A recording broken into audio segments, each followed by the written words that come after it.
Hey guys, welcome to episode number 524.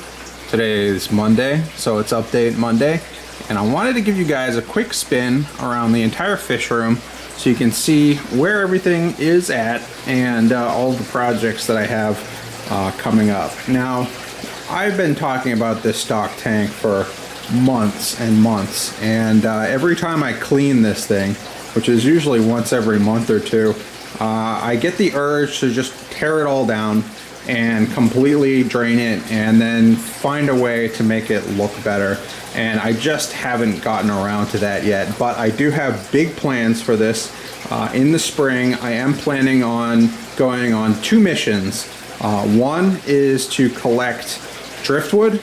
I want to find a lot of local native driftwoods and use those in the construction of this tank. And I want to do the same thing, but for aquascaping stone. And I want to use it in a way that is constructive. I want to build structures out of it so that I can use the stone and the driftwood together to create natural hides, natural tunnels, and places for the turtles to hang out, because they've been calling this milk crate home for a couple of years now, and I'm just sick and tired of looking at it. So hopefully within the next month or two I will make those two expeditions, and I'll bring you guys along with me, and hopefully we can find some really cool rock and really cool driftwood, and I can show you guys where I find all of this stuff and how to save a little bit of money in the process. So that's what's going on in here. Nothing else super exciting. One thing that's a little upsetting is you will see it is fairly empty, and there was a giant school of Anglers live bearers in here. You will see there are a few. They are hiding, and that's primarily because, and I just found this out yesterday, the koi that are in there, I think there's 3 or 4 koi in there. They have grown to the size where they've actually started to prey on the smaller fish in the tank. And I don't know that it's on purpose. Like, koi aren't really an aggressive fish, but I do notice that every once in a while, if there's a very small fish and it makes like a darting motion, the koi will sort of go after it. I think more out of curiosity than anything else, but if they decide to take a bite at it, obviously they're going to get eaten whole. So that, combined with the fact that I've taken out some of the plastic plants in there, means the turtles have had an easier time at those fish as well. So the stocking level, fish-wise, in this tank has gone way down. So hopefully when I do the redesign in here, I can take some of the anglers, which are currently in the 40-gallon breeders, and restock this tank, give them plenty more space to hide. And I think what I'm going to do is pull those koi out so that they don't cause any problems in the future. So that's what's going on over here. I know a lot of people have been asking about the Axolotl Fry, and here they are here. They're doing really well. Again, I started out with about 500 of them.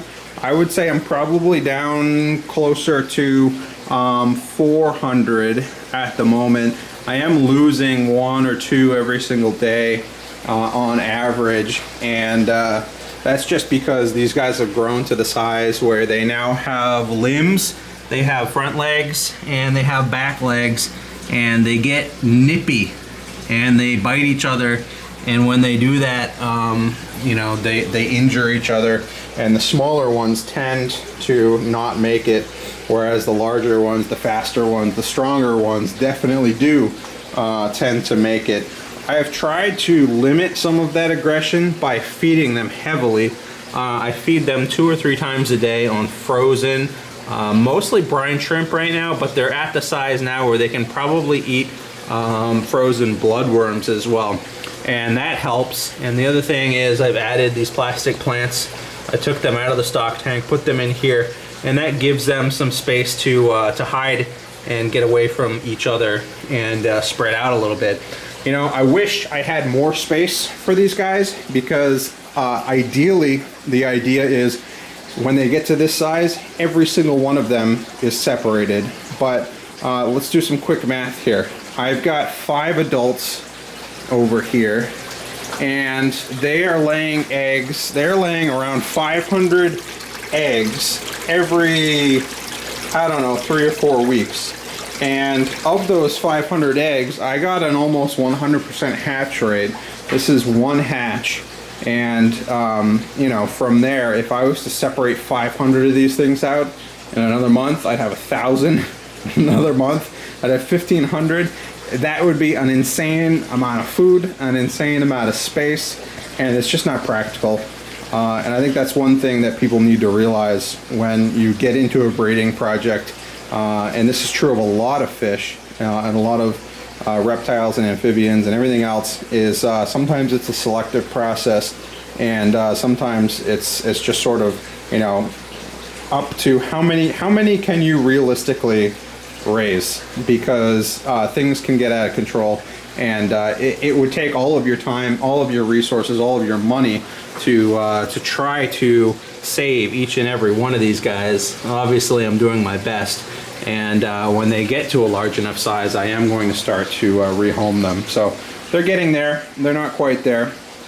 I'm thinking that I might bring the majority of these guys to the NEC and give them away as donations or something, so that other people can give them a try as well. So the strongest ones are doing really well in here, and I've actually set up this wall rack once again, and as you'll see here, these bottom 3 shelves, the top shelf is empty, the bottom 3 shelves have 1 axolotl per container, and you probably get a better view of the size of these guys in here because you can see them a little bit better.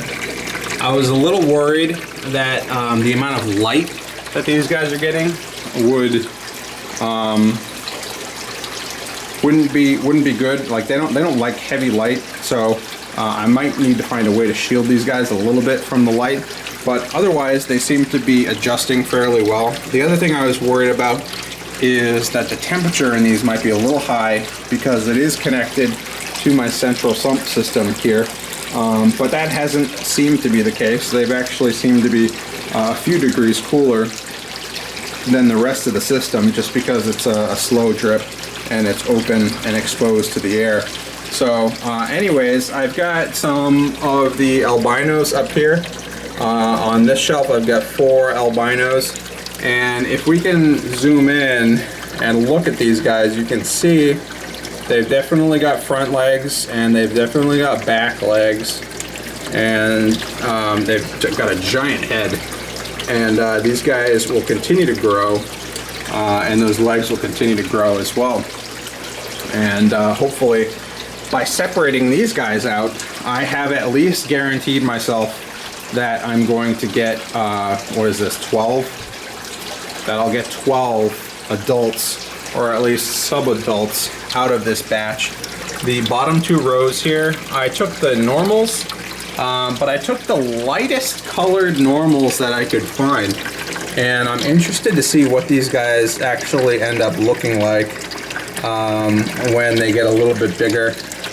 I'm not exactly sure if it's like a super, like a cross between like a normal and the albino or whatever, but they definitely got some lighter colored genes than the other normals, which are much darker.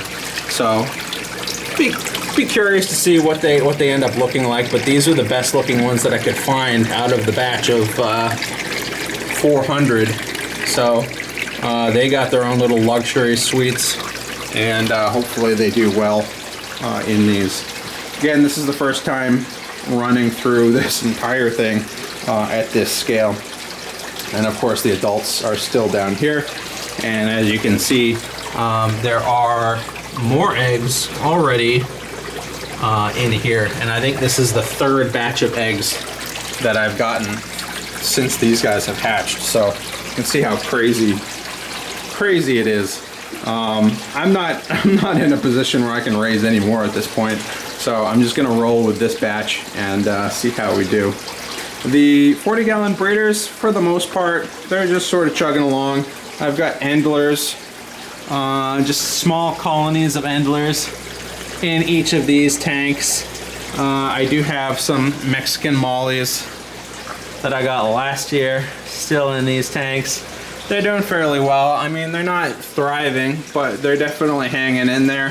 One thing that I did was I added these sponges back to the overflow, and I think that's helped out tremendously because a lot of the fry can get sucked down otherwise. So what it does do is it causes some of this detritus to build up on the bottom. And actually I cleaned all of these tanks yesterday, so there's quite a bit of crap that's getting you know, flushed through the system. But you know, so the downside is I get more junk that sits on the bottom of the tank. The plus side is more of the babies stay in the tank, so that's easier, and then I don't have to go fish them out of the sump barrel all the time. On the other side, we've got quite a bit going on as well. We've got some crayfish up here. We've got two very large colonies of crayfish down here. A couple really big ones in here. I basically tried to load these up as heavily as I could with driftwood and hides so that they could chill out and hopefully not tear each other apart. But you'll see all of these guys in here, and there's dozens of them. They're all about the same size, and they were all hatched at the same time. And what I did was I took all the adults out of this tank and I left all the babies in here so that they could all grow up at the same rate and not get eaten by the adults. We've got a goldfish up here. If I can manage to catch those koi, I might put them in here temporarily and then move all those guys outside in the spring and summer. I do have some plans for outside, some big plans. Not ready to talk about it quite yet, but hopefully if I can get it all together, we'll have a lot of outdoor projects going on this summer, and I'm super excited about that. So we'll see where that goes. I have also talked about upgrading this 3-barrel sump system, and the one thing that's been slowing me down is finding a barrel that will fit inside of this barrel. So this is a 55-gallon barrel, and what I wanted to do was get a barrel to fit inside of the barrel so that I could use it as sort of like a 2-chamber mechanical filter system, allowing me to use one barrel basically as a circular baffle to the other barrel so that I could force the water to go down and then up before it gets out of this barrel, which would allow me to trap a lot of that particulate matter and make sure it doesn't get back into the tanks through the pump. This is filthy. I've definitely got to clean this out here soon, but I'm holding off for another day or two because I do have a 15 or 14-gallon barrel coming in. I tried initially to use these 30-gallon barrels, but they were just a little bit too big. It didn't give me enough room, wiggle room, to get that inside the 55-gallon barrel. So I'm thinking the 15 or 14-gallon barrel, whatever it is, will be perfect. I looked on Craigslist for weeks. I called around trying to find someone that had some available. Couldn't find anyone that had any. I guess they get snapped up pretty quick for whatever reason. But I did manage to find one online, so that is getting shipped actually. And that will be here hopefully this week. So I do have plans to tear this barrel completely down and then rebuild it, and hopefully it will do a much better job at capturing some of that you know, mechanical stuff. Other than that, we've got the Diatomaceous earth filter. I thought this would actually be sort of an interesting thing to look at. This will be set up soon. I want to get the barrel set up before I move on to this, because I need to capture the heavy particles before I can install this, because this is what's going to capture the small and superfine particles. Diatomaceous earth filters, this one specifically, is designed for a pool, so it should have plenty of capacity to do what I want to do. But here's essentially how it works, and I think it's pretty interesting. Down at the bottom, we've got an inlet, and it actually has like a check valve on it too, like a flap valve to make sure water can only go in. And then it goes into this chamber, which is just a giant open chamber. And what it has to do is it has to pass through all of these sleeves. And it's like a super fine mesh sleeve, and there's a lot of them. And actually, this is a tactic that you would see if you walked into like a treatment plant, like waterworks type plant, except on a much larger scale. They use rods like this with sleeves over them to sort of filter out some of the particulate matter before it gets to like your drinking water and treating your water. Anyways, same concept here, just a little bit smaller in this canister. And the idea is you toss some diatomaceous earth in here.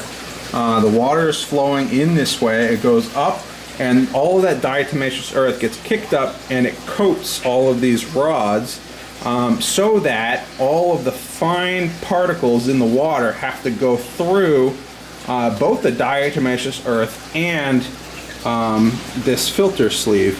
And the diatomaceous earth does a really good job at actually capturing those particles, because it's got a very rough surface, very jagged surface. So it'll capture and catch all those little particles, and they'll stick to that, and they'll stick to all of these rods until it's more difficult to pass water through these. When that happens, you got to do like a flush and reset the system. You know, in my case, I might need to take it completely apart and wash it out. But the idea is that will be installed up in that corner somewhere. I do have all of the plumbing parts, and the idea is what I'll have to do is stop my pump, and I'll have to do this all relatively quickly, but I'll stop my pump. I'm going to open my union valve here, and all of the PVC pipe that's down here is going to all go away. You'll see I have 3 lines here. One comes up from the pump, and this one goes all the way over to the fish rack, and that's what's feeding water into all of my 40-gallon breeder aquariums.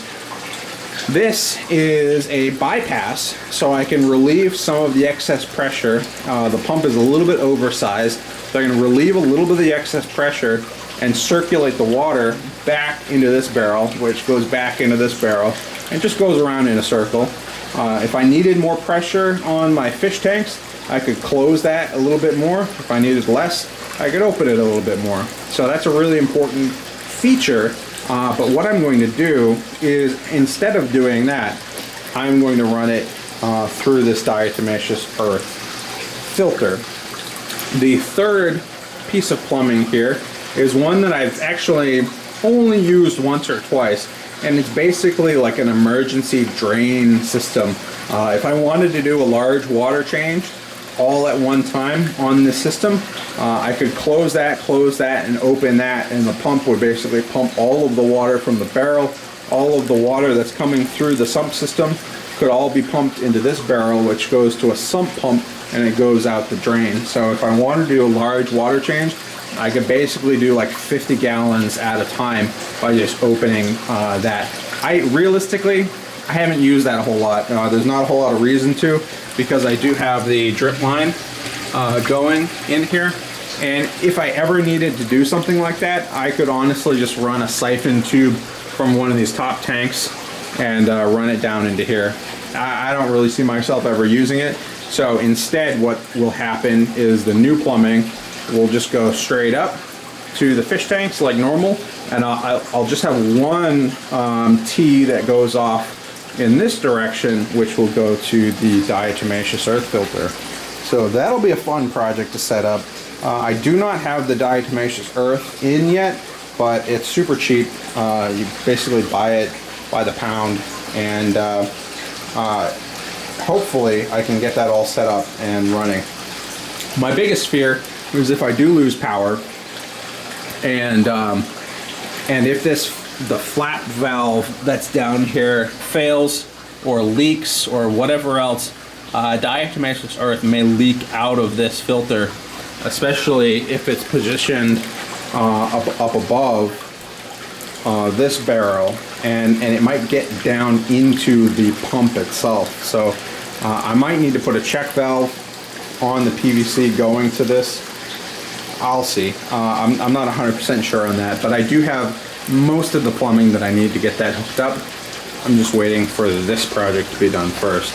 So all of those things are in motion. I will definitely film those as I have time to set them up, but as is life, there's a lot of stuff that gets in the way, and you know, you just gotta do what you have time for. And fortunately or unfortunately, this is the project that's taking most of my time and sort of holding me up from making some progress on some other stuff. Anyways, guys, hope you liked the little walk around. Hope you guys enjoyed. And I'll see you guys later.